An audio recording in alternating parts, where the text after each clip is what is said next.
Vasques, arquiteto de formação, trabalhou por 22 anos entre Ford e Peugeot do Brasil, em diversas áreas. Nos últimos 13 anos, como sócio-diretor da VC One, foi responsável pela criação da identidade, implantação e desenvolvimento de rede de várias marcas como Jeep, Chery, Fendt, New Holland, etc. Estudioso do mercado nacional, estará apresentando o case da Jeep, seus riscos e sucesso.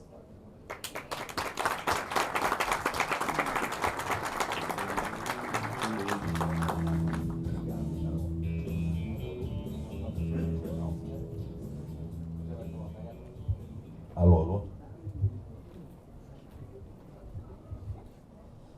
Boa noite. Primeiro, quero dizer que eu estou emocionado de estar aqui. No intervalo, vieram aqui dois colegas de vocês bater um papo. É interessante que eu preparei um pouco do que vocês vão ver, levando em consideração a minha formação na indústria automobilística, né? Então, o case da Jeep, você tem que, querendo ou não, ir buscar lá toda a estratégia, lá em 2008, para que ela possa hoje chegar nos números, e chegaram nos números projetados e planejados em 2014. Tá? E conversando aqui, eles falaram, não, eu quero ver o arquiteto, o cara que pega e faz um projeto na parede em 2 minutos, tal. Eu falei, então eu vou falar um pouquinho de cada um e vou mudar um pouco o formato da apresentação para que a gente possa dar um pouco de risada também, assim ninguém dorme, ninguém fecha os olhos, né? E a gente segue as palestras aí que todo mundo está apresentando, né? Eu quero dizer aqui, já para a gente dar risada um pouquinho, porque eu comecei a minha carreira de arquiteto aqui no Rio de Janeiro, em 84 para 85, eu falei, pai, quero ser arquiteto, ele falou, eu não quero filho viado. Foi a primeira coisa que ele falou. E eu falei, cacete, tudo que eu presto de prova dá para ser arquiteto, o que eu vou fazer? Aí eu vim para o Rock in Rio, passei na Federal aqui do Rio, e aí eu entrei, e hoje eu sou arquiteto também, né? Mas aqui no Rio, sempre foi assim, queria trabalhar, era o paulista, o único careca que estava na faculdade. Tinha greve, fui para Gama Filho, era uma correria, era uma loucura. Mas eu falei, eu tenho que trabalhar, tenho que ganhar minha vida. Não sou, assim, meus pais não são separados, eu ouvi a história aí de todo mundo, tem as suas dificuldades. Mas eu resolvi trabalhar logo que eu entrei na faculdade. Aí o pessoal, vai lá no velhinho que ele te contrata, né? Demorei 3 meses, trabalhei 1 ano e meio com o Niemeyer. Daí trabalhei com o Nilton da Costa e com 18 para 19 anos eu ganhei um concurso nacional. Não sabia o que ia ser, era da Auto Latina, e assim eu fui ser arquiteto da Ford do Brasil, por opção. Cheguei lá, falaram, Volks ou Ford? E eu escolhi Ford. E assim começou a minha carreira na indústria automobilística, como arquiteto de concessionárias em 1987. Então, há 35 anos atrás, eu entrei na Ford, era Big Four, eram 4 marcas, e aí não está aqui, depois eu vou passar rápido os outros slides, eu estou mudando um pouco o meu conceito para passar um pouco para vocês. Quando a gente fala Big Four, a gente fala que na época tinha a Volkswagen, líder de mercado, mecânica. A gente tinha a Chevrolet, o carro do presidente, que era status. A gente tinha a Ford, acabamento, e a Fiat, que era preço. Era isso que a gente assistia naquela época, acho que todos os lojistas sabem disso. E mais do que isso, o cliente, ele buscava esses valores de marca nas lojas. Eram poucas lojas, nós tínhamos o sofá da avó, tinha o balcão de madeira de peças, não tinha nenhuma norma, nada. E aí eu já vou falar algo que não está aqui, porque me falaram sobre tendências.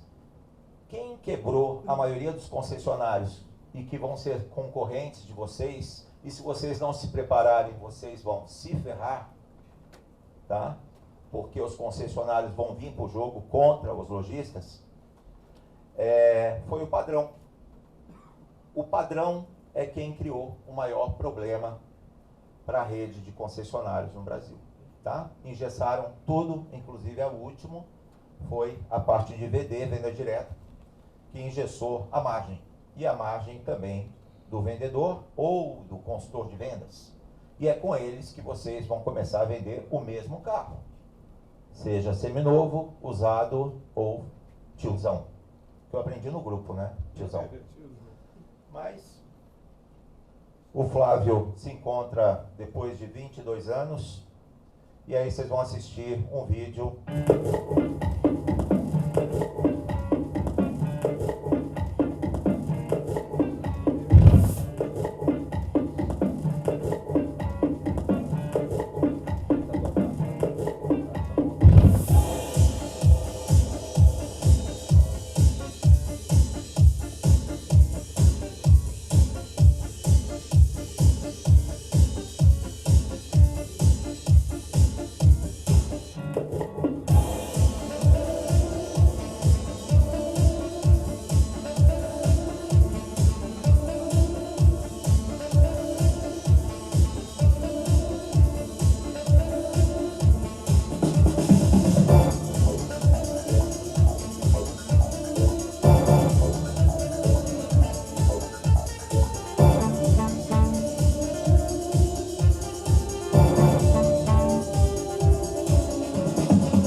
E projeto de novos conceitos das montadoras. Que a equipe jovem, a equipe motivada. A soma de pessoas que se juntaram para inovar. Uma empresa que realmente aceita um desafio, é desbravadora. Eles vão firme com os pés no chão. É sinônimo de criatividade. Síntese de uma família.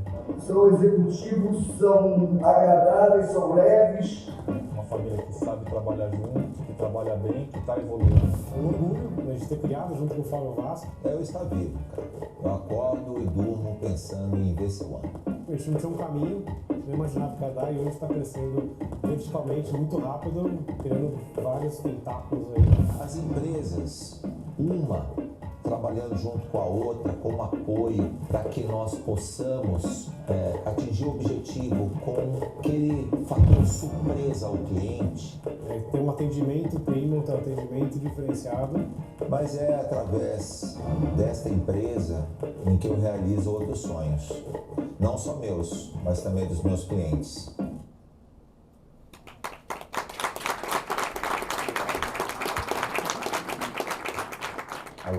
Alô, obrigado, gente. O Breno, meu sócio, hoje ele está aqui, ele está na Califórnia. A gente está abrindo um escritório lá agora. A gente tem um em Orlando e vamos abrir agora na Califórnia. Por uma demanda da New Holland Tratores e por uma demanda da BRP Bombardier Canaan.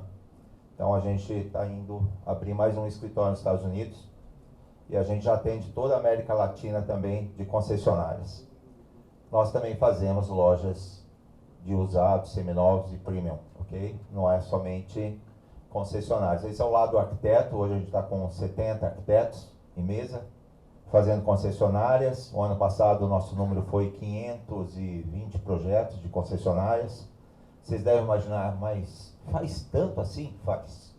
Faz porque nossos principais clientes são as montadoras e elas a cada 5 anos elas cismam de mudar a cara da concessionária, a forma de se vender carro e sempre tem um fator inovador nesse processo. Agora a tecnologia Está todo mundo querendo colocar tecnologia nas concessionárias, e eu falo concessionária tecnológica diferente de concessionária digital. Okay? Não adianta vocês colocarem lá um touch lá para vender carro, que não vai vender. Eu não acredito em concessionária digital. Okay? E eu faço muito e ganho muito dinheiro com isso.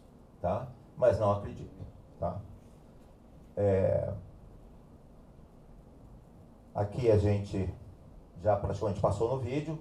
Eu vou estar trabalhando mais com a parte da consulting, que a gente passou para VC Business, porque a gente está com muita governança em algumas marcas, na BMW, o qual a gente está fazendo um novo padrão da BMW, está sendo o nosso escritório também.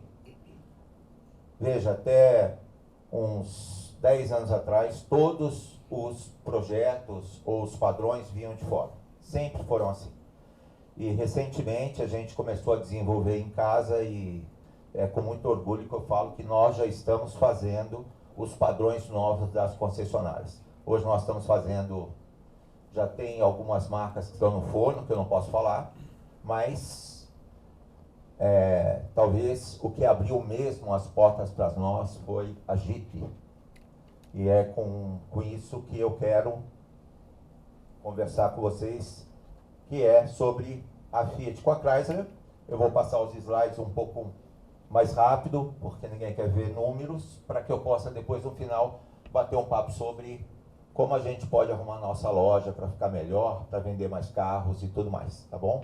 Mas quem está aqui é um cara que foi de montadora, e eu acho que é legal vocês também verem como que o cara de lá pensa. Será que o cara é louco, o cara é inteligente, o cara não é? E sabe, eu sou arquiteto e eu não me sinto chateado se vocês me chamarem de louco ou não, porque eu sou mesmo, senão eu não teria feito tudo que a gente está fazendo. A VC1 tem 13 anos comigo e foram 22. Eu nem falei, mas quando eu saí da Ford, depois de 10 anos, eu trabalhei nos Estados Unidos também. Muito rápido, eu fui para Peugeot. E aí a Peugeot me contratou para criar o padrão Blue Box na França. Fui para a França, criei, voltei para o Brasil. E é verdade, quando você ouve falar assim, Flávio, se eu tivesse um passaporte vermelho, você virava presidente. Depois que eu saí da Peugeot, eu tirei meu passaporte vermelho, de nacionalidade espanhola. E na Ford, você jogando um bom futebol, assim, você também era promovido. Então, existem hoje, sim, na montadora, ou que seja, até na importadora, profissionais que não têm o mesmo gabarito que a gente espera. E eles, querendo ou não, influenciam no negócio de todo mundo, tá?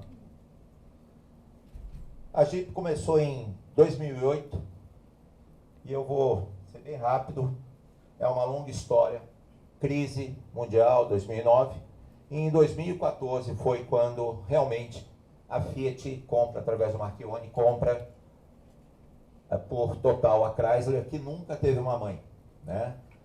Na história do automóvel, a Chrysler, quando acabou a Segunda Guerra Mundial, ela foi dada para a Peugeot, pela Peugeot ceder a fábrica dela de Xoxô como hospital de guerra para os soldados americanos. E aí a Chrysler foi dada para a Peugeot, olha a história como volta, né? 80 anos depois.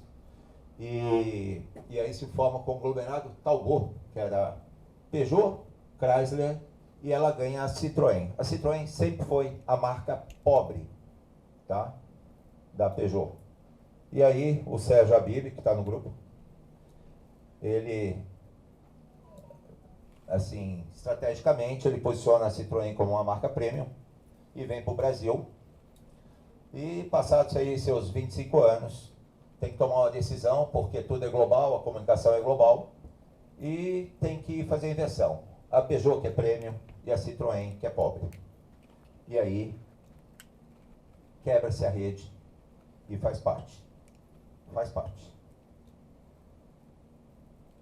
No mundo, a gente, Fiat, Chrysler, a somatória deles na Europa, o que eles tinham em 2009, que era a negociação, e qual seria o crescimento deles. Não tem crescimento inferior ali, praticamente só 27% que é Brasil, porque a Fiat, o maior mercado dela é Brasil, tá? Então, vocês comecem a entender que nada acontece por acaso. Todas as fábricas que chegaram no governo, não vou falar de 2009, 2010, 2012, 2015, foram motivadas por um crescimento exponencial de vendas no Brasil, tá? Aí eu tenho uma distribuição de carros da Fiat. E por que comprar Chrysler? Porque é complementação de gama. Tá ok? Então essa complementação de gama faz com que a gente possibilite dar certo a Fiat com a Chrysler. Os benefícios disso todo mundo já sabe. O Brasil, por um longo tempo, foi refém, a indústria automobilística, de uma bolha de isenção de impostos. Tá? E hoje a Jeep e a Hyundai se valem disso. A Jeep ainda tem a Stellantis mais 7 anos de isenção de impostos. Ou seja, os próximos 7 anos, a Stellantis vai ganhar muito dinheiro no Brasil. E ninguém vai pegar ela. Fora isso, a Hyundai tem mais... Vai ter uma movimentação, logo logo vocês vão ver, na Hyundai. A Hyundai começa a vender importes na rede dela, HB, com a saída do Caoa. E vai ter uma outra movimentação no varejo muito forte, logo logo.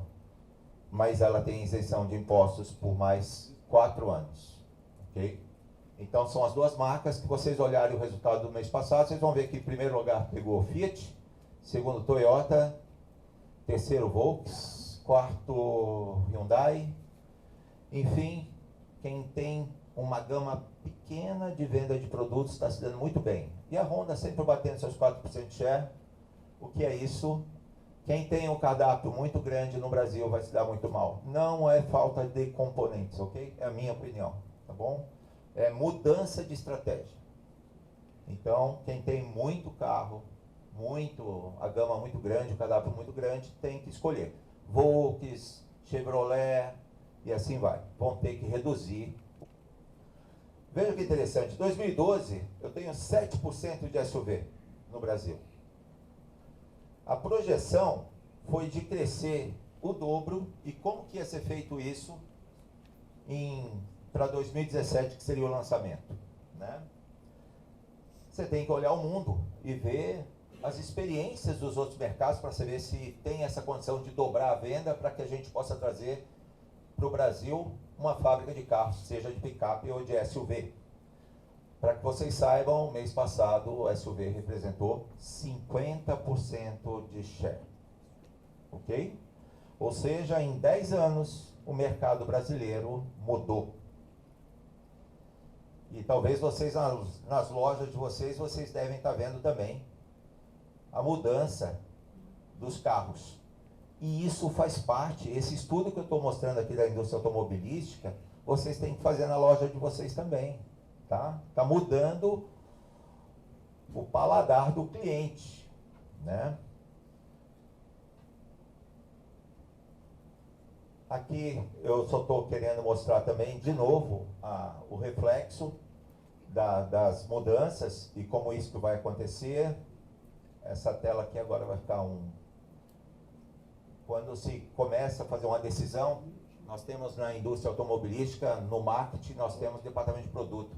E o departamento de produto sempre tem o pai e a mãe do carro. E aí os comparativos são normais. E são desses comparativos que vocês sabem como que vai ser o posicionamento de preço e o que falta para o carro chegar e se dar bem. Né? Então a gente tem aí picape e depois a gente tem aí o SUV que eu vou mostrar um pouco para frente.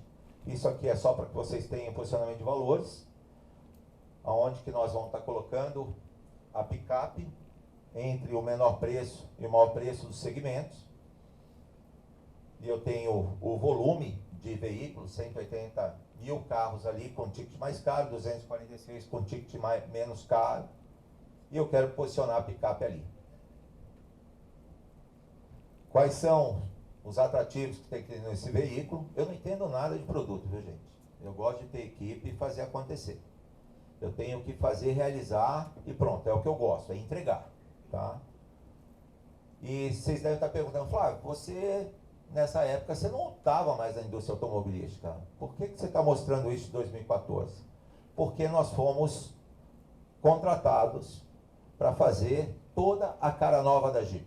E quando nós fomos contratados para fazer a cara nova da Jeep, nós já éramos do escritório Chrysler. A gente começou a dividir um pouco do conhecimento do desenvolvimento de rede. Fui desenvolvimento de rede muito tempo na Ford, depois na Peugeot. E aí o Marius Miniuk, que era o pai da criança, ele falou, vem para o time. E aí eu comecei a dividir todo o conhecimento com eles. E eu pratico isso também no meu escritório, o posicionamento dos meus concorrentes, dos meus clientes, onde eles estão. É legal, sabe? Novembro de 2015 seria o lançamento. A fábrica já estava prevista em março de 2015, ou seja, tinha um ano para fazer volume, tá? E é interessante que aí já começa um pouco da palestra quando eu falo riscos, né?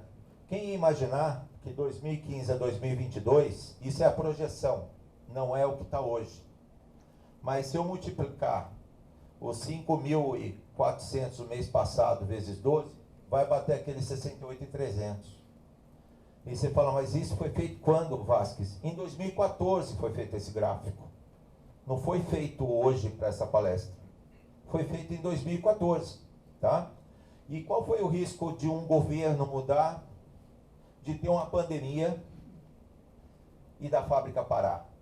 Pois é, a fábrica da Stellantis não parou. Ela continuou. E ela está batendo as metas todas dela. E ela tem isenção. Ela pode hoje posicionar o preço do mercado. Ela está comprando o mercado, está trazendo mais marcas, vai trazer mais 7 marcas para o Brasil. Opel, Lancia, DS, Alfa Romeo, enfim. E ela vai jogar tudo isso debaixo desse imposto. E cada 1% que ela faz, ela vai chegar quase nos seus 45% de share nos próximos 5, 6 anos. E ela vai ganhar muito dinheiro. Aqui está o estudo que eu estou falando, os 10 maiores mercados, naquela época que o Brasil estava com 7% de share, a SUV já estava com 13%. E aí, eu falei assim, poxa vida, se lá já está com 13, 14, 15, vai dar certo aqui no Brasil, né? Mas como é que isso chegou, esses 13? Foram fazer o estudo de quando iniciou-se a venda do SUV nesses países e quando que realmente atingiu os 13%. E aí nós chegamos em 5 anos. 5 anos é o tempo para se mudar o paladar do cliente. Então, vamos, enfim, vamos nos 5 anos. E aí começou aquele gráfico 2022, 2017. Em 5 anos a gente vai chegar lá nos 13%. Nem imaginava que nós estamos com 50% hoje, né? E aí, nós temos o posicionamento, né, de como estava o mercado e aonde que isso aqui serve para posicionamento de preço. Veja, hoje, o preço que estavam pensando até tá super barato, tá baixo, que a gente não imaginava como ia ficar. E aí você começa a fazer a complementação de acessórios, todos os itens que o mercado pede, e você vai compondo o seu veículo. Você já tem a casca, já definiu que vai ser uma picape, já decidiu que o segundo carro vai ser uma SUV, e o que nós vamos colocar nesses carros? Então aí todos os elementos de lazer, de PowerPoint, enfim, entretenimento. Os principais concorrentes, a gente ia imaginar que ia fechar a fábrica da Ford, né? Fechou. A Ford saiu do Brasil? Não. A Ford é igual a Kia hoje. Até o dia 25 eu falo que a Ford é igual a Kia, tá? Dia 26 não vai ser mais igual a Kia, tá bom? Com certeza a Kia vai ter fábrica no Brasil. Então, vocês devem estar perguntando, Flávio, como você sabe disso? Não é assim? Porque venceu os 30 anos de importação da Kia no Brasil. E eu sou chato e eu vou ver os registros. O contrato da Kia era de 30 anos. Então, ou se renova e faz fábrica com o importador, ou faz fábrica. E eu sei que está sendo gravado, a gente tem que tomar cuidado com o que a gente vai falar, né? Mas já tem 10 mil motores na fábrica da Hyundai para fazer Kia. Então, os principais concorrentes estavam aí. A gente começa a ver aí essa situação dos concorrentes que nós temos. Para que todo mundo saiba, a Kia e a Hyundai são da mesma família, são 2 filhos. A gente faz todos os projetos da Hyundai. Fomos para a Coreia. Na Coreia a gente presta serviço para a Inoshan, que é da filha do dono da Hyundai. Ela mora nos Estados Unidos. A Kia tem 49% e a Hyundai tem 51% do conglomerado. Tá? Muita gente achava que o Caoa era maior que a Kia, ou maior do que a Hyundai, tá? Mas nunca. Né? Aqui nós temos o posicionamento de novo de valores, para onde nós deveríamos posicionar o veículo. Né? Aí, março de 2015, os volumes projetados, 50 mil unidades, esse estaria nascendo o Compass. Então, se vocês unirem 50 mil mais 60 mil, nós estamos chegando a 110 mil para uma fábrica de 250 mil, e que já está recebendo um chassi para o 3º carro, que foi lançado a semana passada. Então, já vai ter mais um jipinho pequeno aí para incomodar. Os elementos, os acessórios dos veículos, toda a parte de concorrência. Eu estou girando porque eu botei bastante slide hoje, e aí eu vi a galera toda aqui, né? Eu vi o Jacques fazendo o cérebro, depois eu vi o pessoal do Seminópolis, disse, poxa vida, eu vou jogar tanto número na galera que eles não vão querer ver número. Mas eu estou querendo passar para vocês que a indústria está pensando nisso aqui, que está tendo sucesso. Nós estamos falando, começou em 2008, uma história, nós estamos em 2022. Então são 14 anos. A indústria ela vem se planejando e ela vem focada. Ela vai atingir o objetivo dela. Aí vem a questão do lançamento. E nessa questão de lançamento, existe um ponto importante. É que nós já tínhamos, no caso, uma venda da Chrysler no Brasil. Aí entra uma questão política, né, da montadora. Né? Você tinha a CJDR, que é Chrysler Jeep Dodge Ram, uma rede com um grupo de concessionários muito pequenos, e você tem uma rede Fiat, que tinha 500 pontos de venda. E aí tem aqueles concessionários que acreditam na política, do bom relacionamento, do diretor, do gerente, eu vou ser Jeep, eu vou ser isso, e não é assim. Eu falo isso porque alguns lojistas falam, eu vou ser concessionário, outros já foram concessionário e voltaram para ser donos de lojas, de seminovos, fizeram certo, vou deixar bem claro isso, tá? Mas aí nasce aquilo que eu mais gosto, a necessidade da gente montar a rede, que é o que eu mais gosto de fazer, expansão de rede, nomeações. Eu tenho 43 pontos da Chrysler, eu tenho que chegar em 143. Por que que isso aqui aconteceu? Porque a Fiat fez um planejamento de ir para os Estados Unidos, naquele gráfico lá atrás, de venda, e ela tinha que abrir 55 pontos de venda em um ano. Ela só abriu 15. E aí ela criou um problema seríssimo de imagem para ela da Fiat nos Estados Unidos, porque não conseguiu montar uma rede para a fábrica. Ela teve que recuar e falou assim, eu não posso errar no Brasil. Eu tenho que, para vender aqueles 50 mil carros, eu tenho que ser 140 pontos. Foi interessante porque quando a gente começou a fazer a projeção da Jeep, eu acho que é a primeira vez que alguém vê esses slides, tá? Acho que nem o diretor atual, o presidente da Jeep, viu isso aqui, tá? Nós tínhamos CJDR, Chrysler Jeep Dodge Ram, nós tínhamos uma Fiat que podia ser cortada e colocada a Jeep do lado, e um módulo independente. O que aconteceu foi um módulo totalmente independente, a Jeep é totalmente independente. Uma ou outra concessionária a gente ainda consegue autorizar a entrada de oficina para as duas marcas, mas tem que ser totalmente separada e é por padrões que tem que ser seguidos e é padrão mesmo, gente. Não tem historinha. E nós somos o escritório Jeep, Peugeot, Citroën. Nós somos escritórios de 26 marcas no Brasil hoje.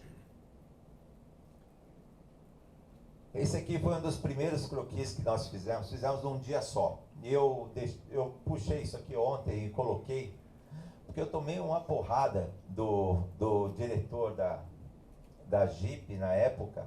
Eu coloquei o tom verde e eu coloquei aqui, eu fiz o desenho até, a perspectiva, daí eu pedi para passar, dos 7 frisos da Jeep. Aí o cara me ligou e falou assim, a Jeep não pode ser lembrada como guerra. Não queremos cor verde. Eu falei, tudo bem. Nós queremos asfalto, nós queremos urbano, não queremos... Eu falei, tudo bem. E aí eu vou contar uma particularidade para vocês que é engraçado, né? A Jeep ficou assim. Eu estava no escritório e o prédio, a gente fica lá em São Paulo, na Funchal, e do outro lado era o escritório da Chrysler, né? Da Jeep e da Fiat. E todo aniversário meu e do meu sócio, a gente faz uma farra um para o outro, uma brincadeira.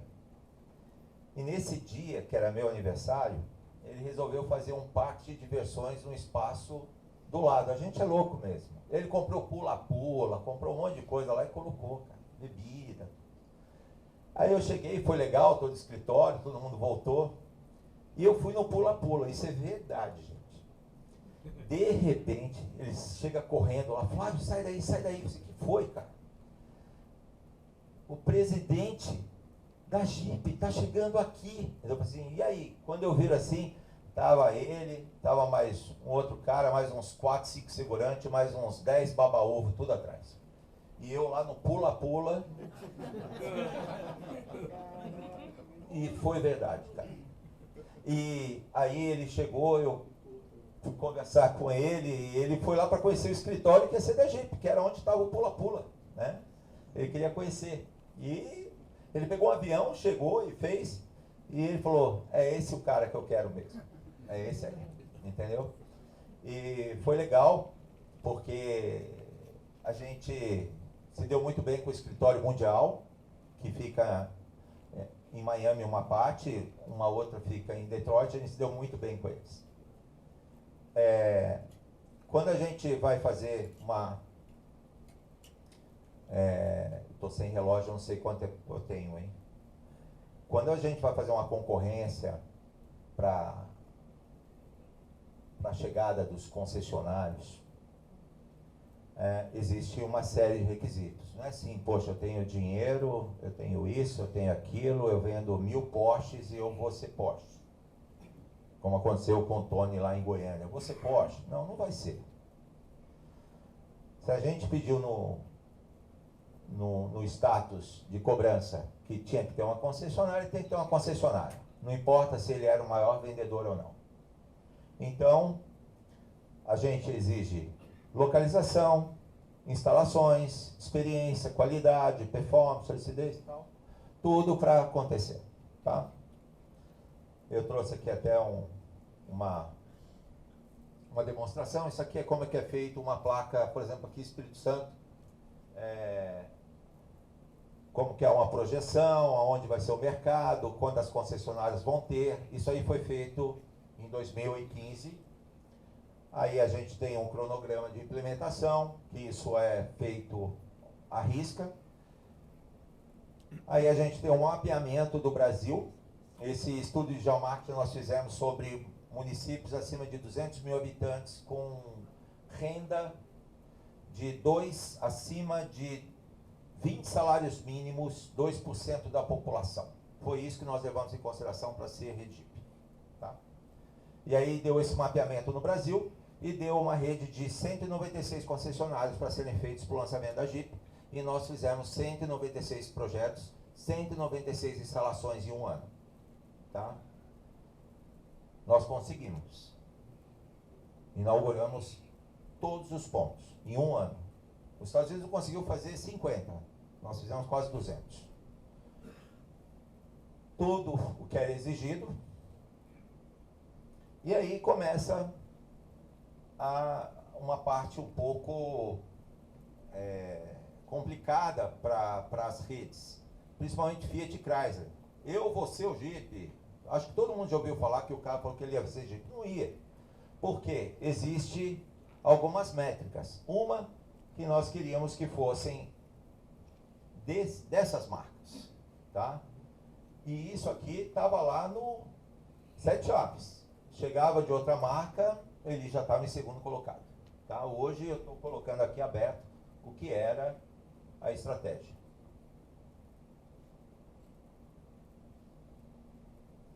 Outro ponto importante é a classificação do pós-vendas de todas as concessionárias em termos de serviços. Então eu tenho CSI da Fiat e eu tenho 5 Star da Chrysler. Se era mal em qualidade pós-vendas, você está fora. Tá? Os históricos de vendas, aí você tem que estar... Hoje é bônus, né? Então, como que estavam as vendas? A gente fala... Eu tenho acompanhado alguns grupos que estão se tornando mais fortes do que importadores e do que até de fabricantes no Brasil. Nós temos uns 12 grupos que já tem banco próprio, já tem todo o F&I próprio e está tendo agora o F&I Service. O que é isso?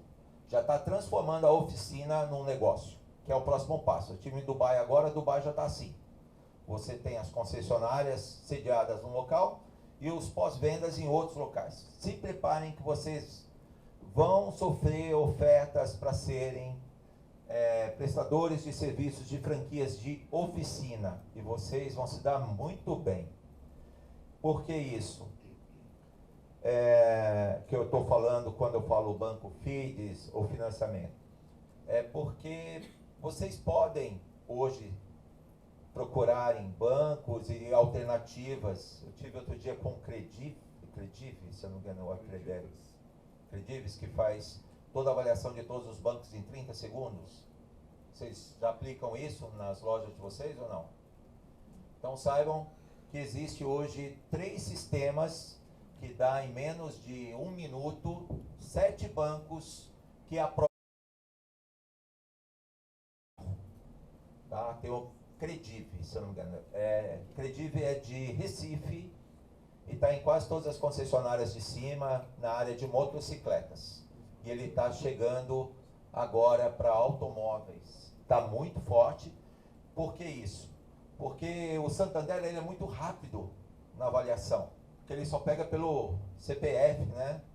E o Credive já consegue ver outros itens muito rápido. E você não deixa o cliente cair fora. Ele já dá o... Isso é uma ferramenta que a montadora está usando e vai usar a hora que ela vir para o mercado mesmo, como concessionária de veículos usados. Tá? Isso é toda a parte de crédito. Bom, a parte da Jeep, ela para ali. Lá no final eu mostro a última Jeep que nós fizemos, que foi ontem de Londrina, que nós fizemos o vídeo. E só para dar um pouco mais de gás em vocês, a gente fala que no marketing de instalações existe a teoria de Kotler, que quem faz marketing às vezes vai ter que passar pela teoria de Kotler, que diz que ele é o pai do marketing, e eles, ou Kotler, porque eu estudei e o Kotler, ele é o maior marqueteiro que eu já conheci na vida, sabe? Ele conseguiu transformar a teoria de Mackenzie, de 1970 e pouco, como se fosse dele. Mas ele defende os 4 P's, tá? E produto, ponto de venda, promoção e preço. Ele fala que toda concessionária, toda loja tem que ter os 4 P's, tá? E logo depois vem o Letterborn e fala o seguinte, não é mais os 4 P's, é o 4 C's. Não é mais você ter o produto, é o que o cliente quer. Ponto de venda. Não é mais o ponto de venda, é a conveniência. Pode ser que a barbearia, junto com outras atividades, realmente gerem mais fluxo de loja. Porque nós temos hoje um virtual muito forte como início da venda. Tá? Então hoje, ponto de venda deixou para conveniência. Não é mais a promoção. Não adianta você promover a venda do carro se você não comunica bem a venda do carro. Então, você não adianta você colocar lá desconto, troca com troco, lá dentro. Se você comunicar bem, tudo bem. Eu vejo, às vezes, sempre, né, as postagens da Carol, ou todas as ações de marketing que vocês fazem, e isso é muito mais por empatia. Eu acho que esse é o grande momento, a aproximação. Preço, não é mais o preço, não custa mais 100 mil. Ele falou assim, é quanto custa. O carro, eu paguei 90, eu preparei ele, troquei as borrachas. A gente fala que o carro seminovo são as borrachas, não sei se vocês já ouviram isso ou não. Mas um dos maiores vendedores de carro seminovo do Brasil é a Parve, do Pedro Schwamba.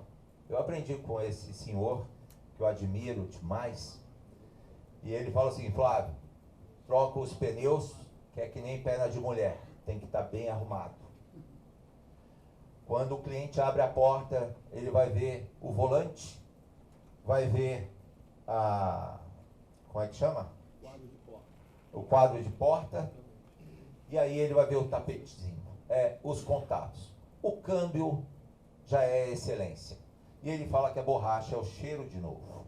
Então, eu fui conhecer o seminovo dele, ele bate régua todo dia, ele põe a linha, amarra, e aí ele trabalha com farol. Ele põe 3 bexiguinhas, e já faz muito tempo que ele trabalha com isso. Verde, amarelo e vermelho. Sempre. O verde é o carro que ele fez revisão. Fora, não dentro da concessionária dele. A concessionária dele, a hora é 240 a 350. Fora, a hora é 50. Então, ele identificou quem são os melhores mecânicos para cada modelo e para cada carro. E quando o carro chega, ele já manda para fora. O amarelo é quando o carro está lá, está deixado lá para vender, sem revisão, está ali. E o vermelho, o vermelho é sem revisão e o amarelo é quando ele faz a revisão, tá? Eu falei, por que você não inverte o verde com o amarelo? Ele falou, não, o vendedor não vai se confundir. É muito mais bexiguinha verde do que amarelo. Eu falei, tá, mas não é lógico você botar o amarelo e botar o verde? Ele falou, não. Porque o amarelo ele já trabalha com um carro premium. Ele já joga um custo de mão de obra do carro premium mais caro dentro de casa. Então, a organização sempre coloca um carro vermelho no fundo, bem identificado, porque gera uma atração e um desejo de ir até o final. Então, ele trabalha no conceito de loja, de boutique de roupa, ele trabalha a loja dele de seminovos, tá? E aí vem Raimar, que vem agora, a questão de 2, 3 anos, e ele fala sobre o 4As, que na realidade é análise do produto, cliente, não, agora é leads. O leads foi eu coloquei, eu criei ontem o 4Ls, tá, gente? Não sei se vai pegar, mas ele fala que venda de carro agora é análise, é lead, tá? Tem a sua captação de leads, põe um moleque lá de 18, 19 anos que adora computador, ele vai captar tudo, não adianta você ficar insistindo com o seu vendedor de 50 anos que ele não vai pegar isso. E põe o molecão lá, tá? O jovem aprendiz, ele vai pegar rapidinho, vai dar até aula para você, ele vai pegar os leads, vai separar, vai transformar esses leads mornos em quentes, tá? O ponto de venda para conveniência, adaptação, o que é isso?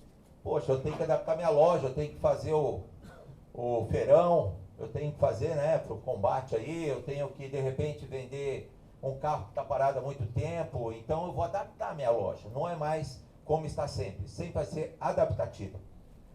Promoção, comunicação, não, vai ser ativação, mas para eu ativar a promoção ou a comunicação, eu tenho que ter o LGPD, que é a Lei de Proteção de Dados, que agora vocês, todo mundo está engessado nessa lei, tá? Você não pode sair ligando com um cadastro. Eu faço muitas concessionárias tecnológicas ou com apoio digital, onde eu faço rastreamento da íris e eu já sei perfeitamente o cliente quantas vezes ele entrou e saiu da minha loja. E saibam que ele separa pela íris os vendedores também. Então, toda vez que o vendedor sai e volta, isso não é contado, tá? Faço isso muito para peças também, tá? Porque em peças eu faço o levantamento do pessoal que trabalha no estoque, são 4 pessoas, eu gravo a íris dos 4, esse software custa uns 250, 300 reais, e aí eu não tenho mais problema de estoque, porque se entrar alguém diferente, na hora a câmera já comunica o dono da revenda, ou comunica o gestor da área que entrou uma pessoa diferente, tá? A curva de calor também é dada pela câmera, tá bom? Mas eu não vejo essa questão da curva de calor do cantinho lá como sendo preponderante, apesar que tem locais que o metro quadrado é muito caro. E aí eu tenho preço, custo, e aí vem a avaliação. E eu coloquei liquidez porque existe estratégia de mercado. Às vezes eu tenho que limpar meu estoque, às vezes eu tenho que matar meu concorrente, e aí eu vou limpar, né? Hoje o grupo mencionou lá, né, que estourou a bolha do seminovo, 7%, né? 200 mil carros de locadoras foram comprados nesses últimos 2 meses, né? Então vai vir aí uns 150 mil carros para as ruas, né? Então, eu vou passar rápido aqui. Isso aqui é um estudo que a gente começou a fazer para Great Wall e para BID. As 2 chinesas estão com a gente, tá? Se a venda vai ser passado ou futuro. Coisas que já estão acontecendo, holograma. Já estamos com 2 hologramas já conversando com clientes, tá? Projeções, a gente está com uma Audi já em projeção. Estamos começando a trabalhar a informação por cima com comunicação de som. A Porsche já adota isso no exterior. Possivelmente nós vamos ter alguns vendedores que vão estar conversando à distância. O cliente vai ficar no carro e o vendedor vai ficar lá, numa mesa. Talvez lá em São Paulo, atendendo o cliente aqui no Rio. Essa questão de LED está barateando bastante, tá? Acredito que vai ficar muito mais barato com o tempo. Transparência, a gente já está usando vidros de fachadas com projeção de vídeos em fachadas de vidro grande, tá?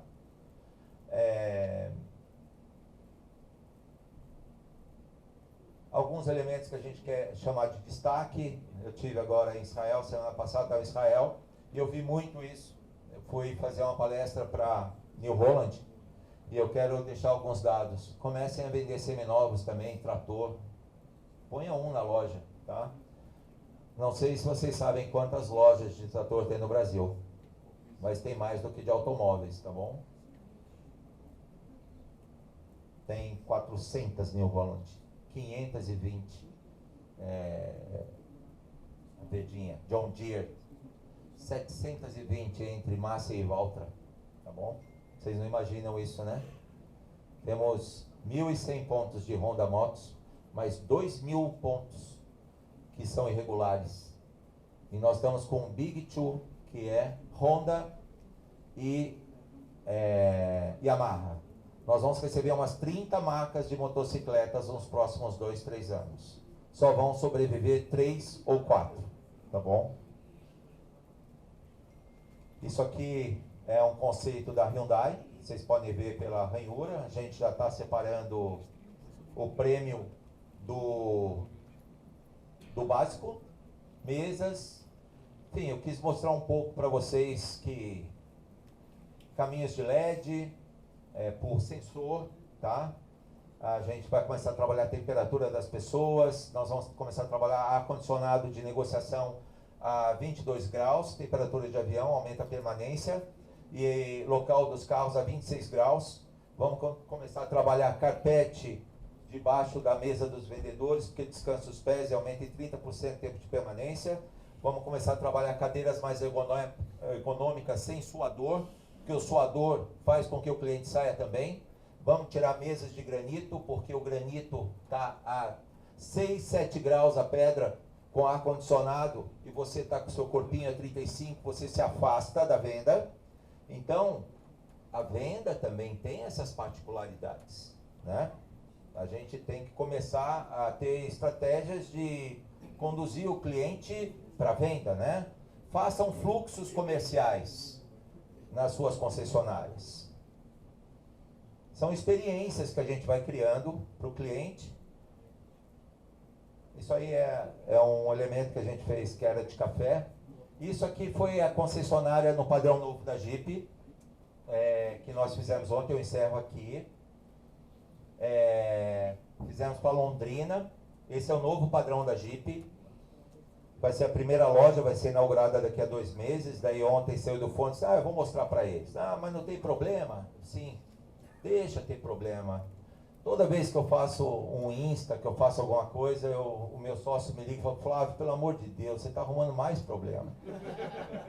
Mas é do meu jeito, eu não vejo número de seguidor, de nada. Eu faço as coisas, falo minhas verdades e pronto. Tá? Então essa aqui é a nova Jeep, que é o novo padrão da Jeep para o Brasil. A gente sai, só para vocês lembrarem, a gente sai do centro, o pórtico de entrada do lado esquerdo, a gente vem para o centro, tá? E a gente deixa um pouco mais lazer a concessionária.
E é isso aí, gente. Que eu acho que passei ou não? Não.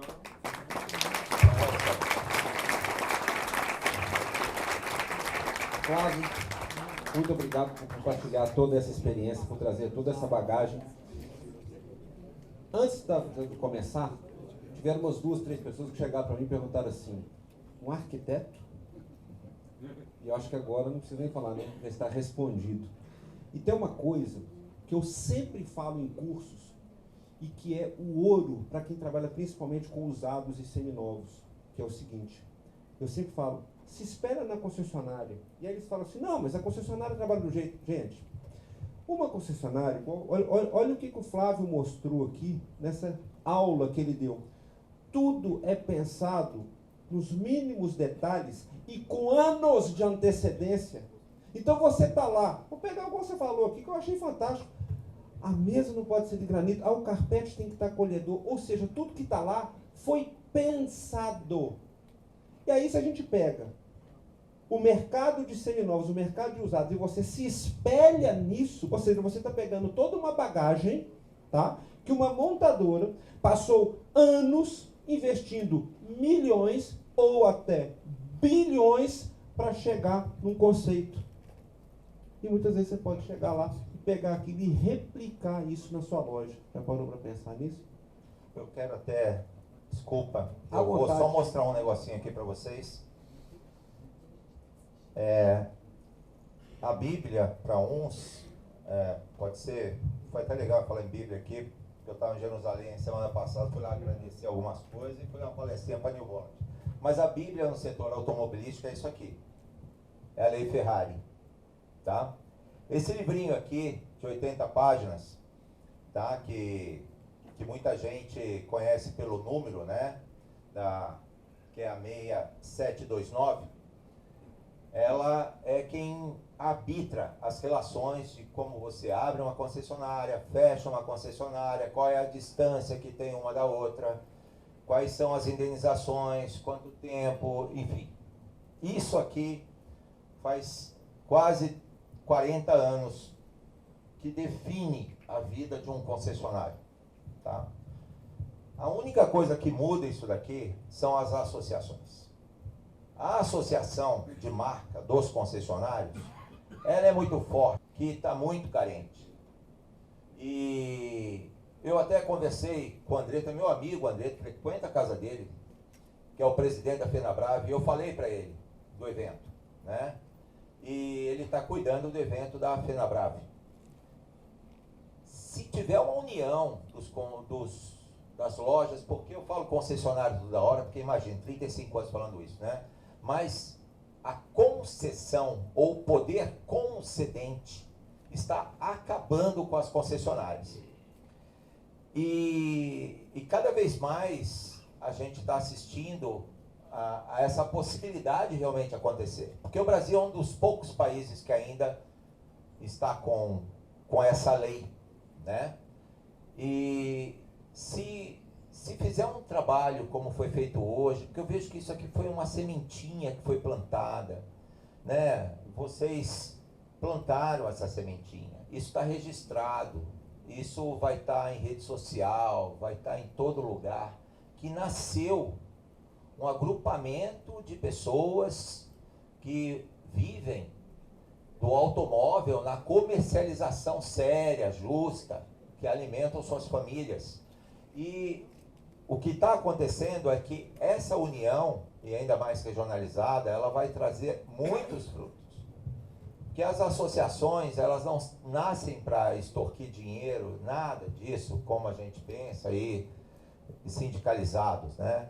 Ela nasce justamente para prover vocês de conhecimento jurídico, de oportunidades financeiras que eu mostrei aqui, de outras oportunidades para o FService, o FNI, que é insetos de seguros e tudo mais. Porque um grupo é muito mais forte do que sozinhos. Outra coisa que eu quero mostrar para vocês aqui é esse livro. Veja, esse aqui é quando alguém se candidata a ser uma concessionária. Então, isso aqui, vou até segura para mim assim, vou abrir aqui. Isso aqui foi um candidato para ser um concessionário Jeep. Então ele vem e faz um livro desse, né?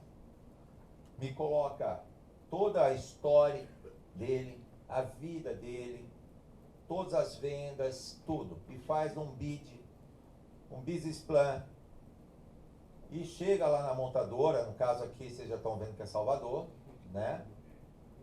Me fala onde vai ser a concessionária, como vai ser, como que vai ser o número de vendedores, o nome dos funcionários que vão ter, tá? Me faz todo o planejamento para uma concorrência. Então, quando você fala assim, não, eu tenho dinheiro, eu vou ser concessionário, eu vou chegar lá, me fala o contato, eu vou dar bola. Não existe isso, gente.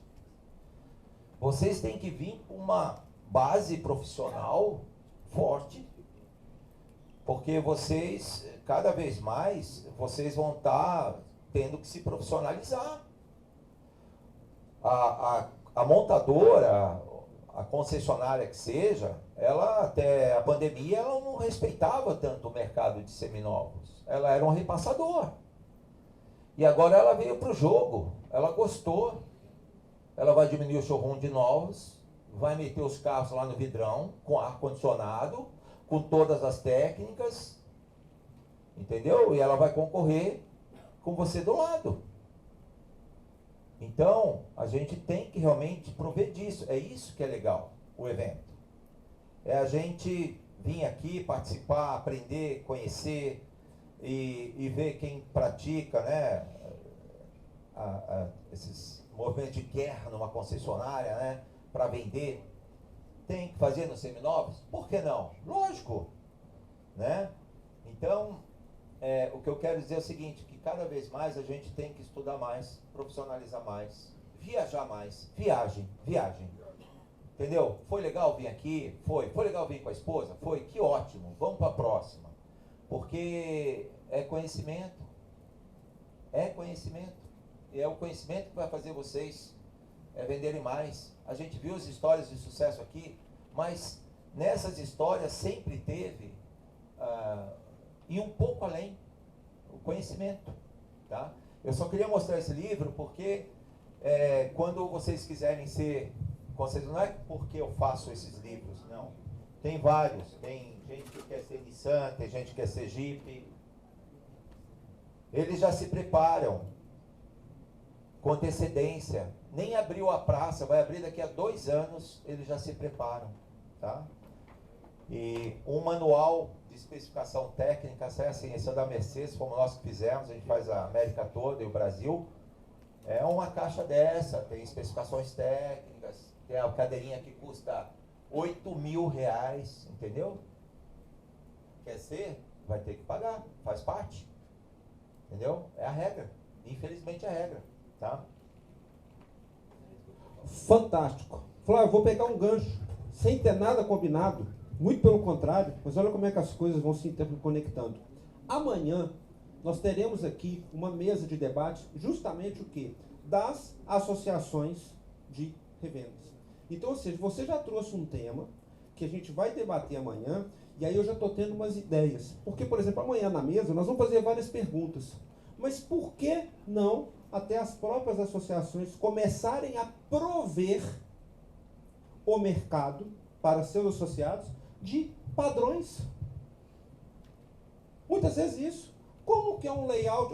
Gente, isso aqui estou falando de cabeça porque você me deu a ideia aqui agora. Como ser muitas vezes um layout ideal de uma loja? Erros e acertos. Você está falando aqui, vou pegar o seu lado aqui de arquitetura, mobiliário. Esse funciona, esse não funciona. Temperatura ideal. Quem parou para pensar nisso, te confesso, nem eu. Você foi falando aqui de coisas, do móvel, do ar-condicionado, do carpete. Eu fui ficando assim. Gente, nunca paramos para pensar nisso. Então, muito bacana, principalmente do tema. E pegando mais a questão da união.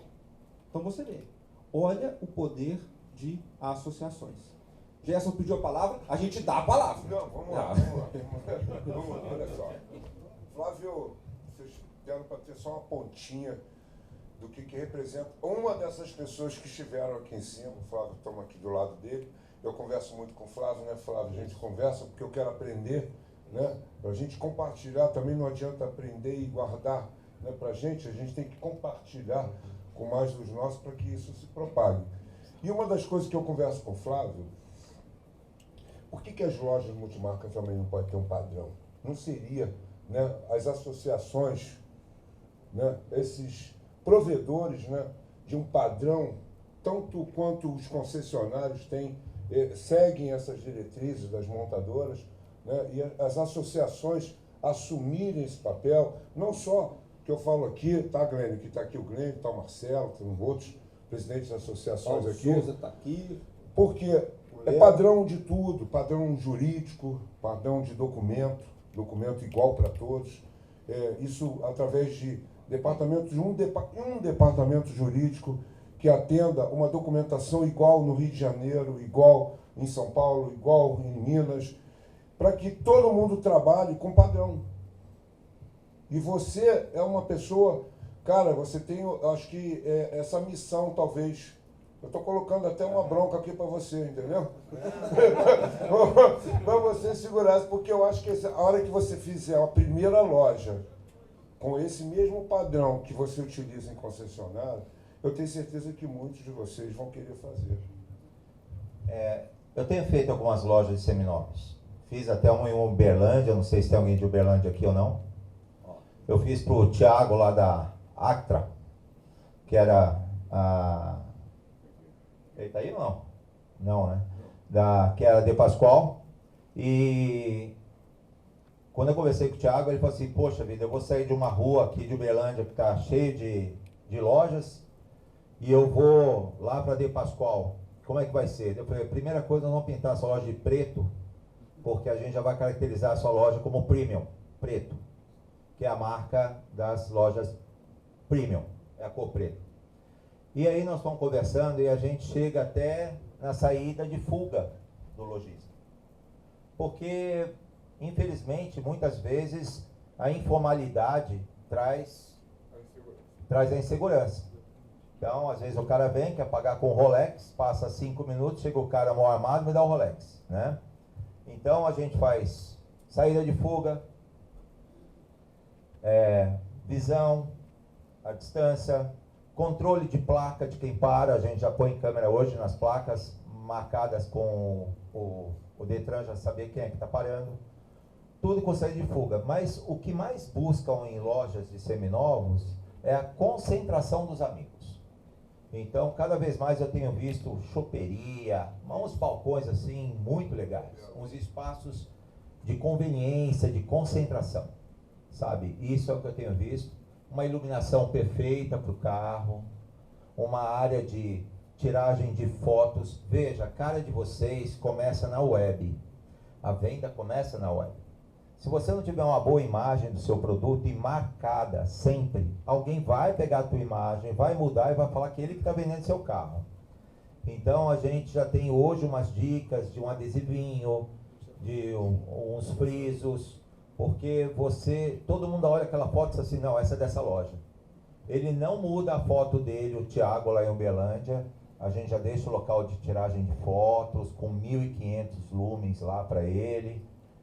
Um local que já sai direto da lavagem, da preparação, para não perder tempo, tudo bem organizado. Mas a gente já sabe aonde que vai tratar o cliente que vai ser do premium e o cliente que não vai ser do premium. Eles não se misturam, tá? Assim, eles não se misturam. E em cidade pequena a gente não pode botar o mesmo carro, então tem um cuidado de compra de carro, assim, das cores, para multa. Tem algumas dicas que eu aprendi com eles.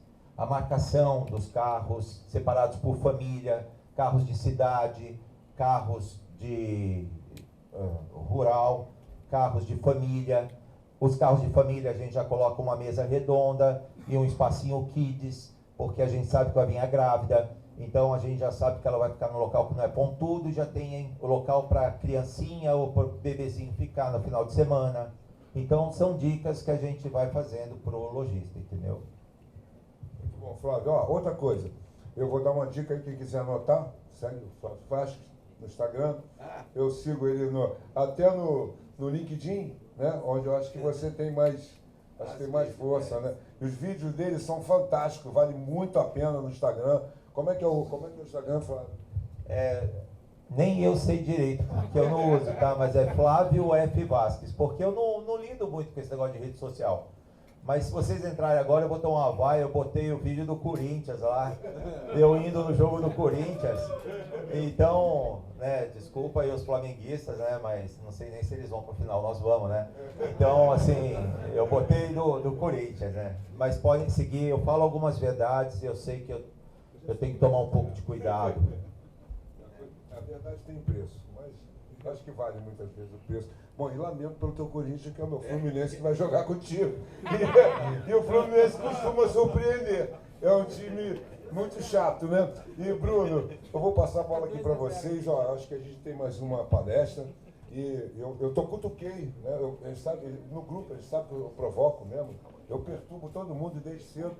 E eu acho que estou provocando você, grande aí, Paulo, Marcelo, outros aí, o próprio Rodrigo do Cinco Peças, que está aqui. Eu acho que vocês têm uma missão aí muito grande. Estou com o Rodrigo também, até bom saber. Ele está aqui amanhã, vai participar. Vale muito assistir, porque eles vão promover aqui amanhã. Nós estamos numa luta aqui para criar um curso no Sistema S, vai estar o presidente do Senac aqui amanhã. Então, é muito importante esse passo que nós estamos dando agora. Isso não foi feito por mim, pelo Bruno, pelo Flávio, que está sendo feito por vocês. Tá? Porque se vocês não tivessem abertos a aceitar esse movimento, isso não estaria acontecendo e estaria cada um aí batendo cabeça para um lado e para o outro. Mas eu acho que a partir de agora, isso nos motiva, né, Bruno? Sem dúvida. Motiva a continuar exatamente. Com essa pegada. E amanhã vamos ter palestra dessas associações. Eu tenho uma boa para vocês depois. Ô, gente, vou pedir então uma salva de palmas mais uma vez para o Flávio. Uma salva de palmas para o Gerson. Muito bacana. Muito bacana tudo que a gente está.